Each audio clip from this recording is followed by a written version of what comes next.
Maghrib selalu datang terlalu cepat di kampung Pagar Senja. Langit yang tadi masih jingga perlahan berubah ungu gelap. Angin sore yang hangat tiba-tiba terasa dingin. Burung-burung pulang ke sarang.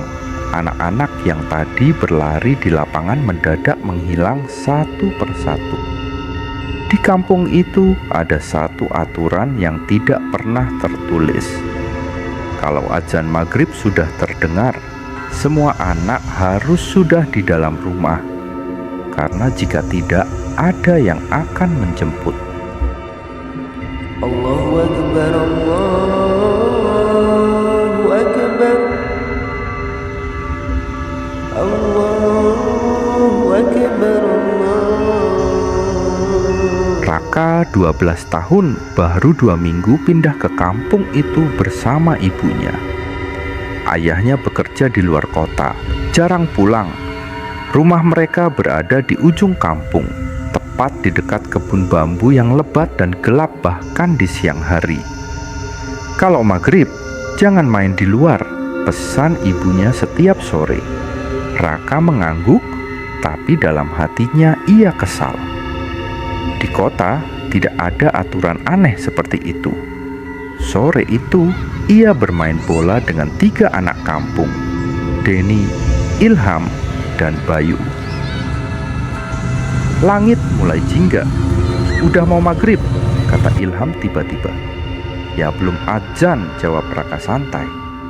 Denny menatap langit, wajahnya pucat. Kalau langit udah kayak gini, kita harus pulang.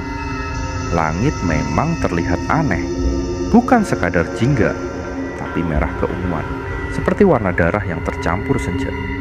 Angin berhenti, sunyi turun perlahan. Biasanya azan terdengar tepat waktu, tapi sore itu tidak ada suara azan. Justru yang terdengar adalah sesuatu dari arah kebun bambu. Suara pelan. Raka, Raka menoleh. Itu siapa? Anak-anak lain sudah mundur beberapa langkah. Jangan dengerin, bisik Denny. Suara itu terdengar lagi. Raka, sini. Suara perempuan, lembut, seperti memanggil anaknya sendiri. Raka merasa aneh. Bagaimana suara itu tahu namanya? Di balik kebun bambu ada sesuatu berdiri. Samar, tinggi, rambutnya panjang menutupi wajah. Bajunya putih, tapi kotor dan basah seperti habis hujan. Ia tidak berjalan. Ia seperti melayang pelan di antara batang bambu. Ilham mulai menangis. Itu dia. Siapa? Tanya Raka. Bayu menarik tangan Raka keras. Itu yang suka ambil anak maghrib. Akhirnya azan terdengar, tapi suaranya aneh, seperti jauh, seperti tertutup kabut. Raka merinding. Ia berlari bersama teman-temannya.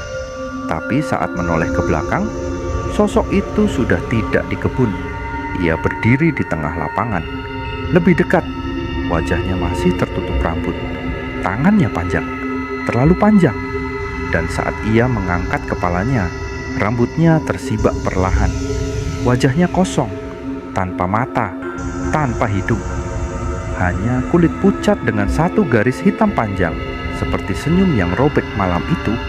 Raka tidak bisa tidur. Ibunya membaca doa panjang di ruang tamu. Jam menunjukkan pukul 18.30.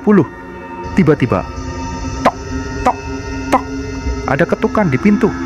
Ibunya menegang. Siapa? Tanyanya. Tidak ada jawaban. Tok, tok, tok. Kali ini lebih pelan. Raka mengintip dari balik tirai. Di depan rumah berdiri seorang perempuan. Rambutnya panjang, bajunya putih, kakinya tidak menyentuh tanah. Ibunya tidak membuka pintu. Jangan pernah buka pintu saat maghrib, katanya berbisik. Tapi suara itu berubah. Kini terdengar seperti suara ibunya sendiri. Raka, buka pintunya. Raka membeku. Itu suara ibunya. Persis. Ibunya menutup mulutnya sendiri dengan tangan. Ketakutan. Suara di luar tertawa pelan. Keesokan harinya, kampung gempar. Bayu hilang. Ia terakhir terlihat saat maghrib. Ibunya bilang Bayu mendengar suara ayahnya memanggil dari luar rumah. Padahal ayahnya sedang bekerja di luar kota. Raka merasa dadanya sesak. ia teringat wajah tanpa mata itu. Seorang kakek tua akhirnya bercerita, "Dulu ada perempuan di kampung ini, anaknya hilang saat maghrib. Ia mencarinya sampai ke kebun bambu, tapi anaknya tidak pernah ditemukan." "Lalu," tanya Raka, "perempuan itu bunuh diri di pohon bambu paling besar." Sunyi menyelimuti. Sejak itu ia pulang setiap maghrib mencari anaknya. "Tapi kenapa ambil anak lain?" Kakek itu menatap kosong.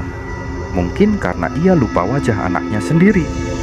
Sore berikutnya, langit kembali merah keunguan.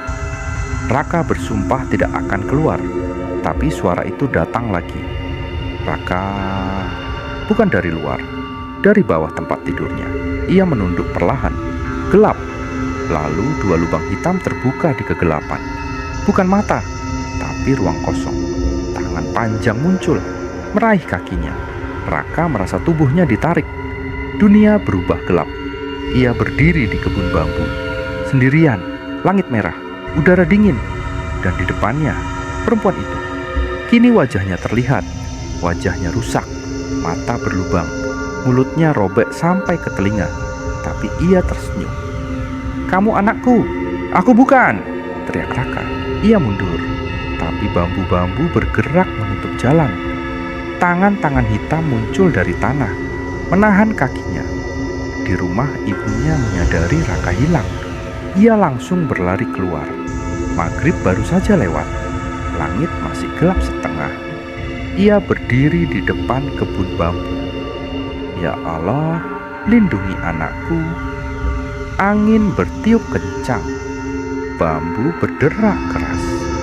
Dan dari dalam kebun terdengar suara Raka menjerit. Ibunya masuk ke kebun. Tanpa takut, ia melihat Raka di tengah lingkaran bambu, dikelilingi bayangan hitam. Perempuan itu berdiri di depannya. "Ini bukan anakmu," teriak ibunya. Makhluk itu menoleh perlahan. Wajahnya berubah. Kini menyerupai wajah ibunya sendiri. "Aku ibunya." Ibunya menutup mata, membaca ayat dengan suara lantang. Makhluk itu menjerit. Kulitnya retak. Tubuhnya menghitam seperti terbakar dari dalam. Angin berhenti mendadak. Langit kembali normal. Perempuan itu menatap Raka. Air hitam mengalir dari lubang matanya. "Anakku, di mana?" Tubuhnya perlahan hancur menjadi debu hitam. Terbang terbawa angin senja. Raka jatuh pingsan. Bayu tidak pernah ditemukan.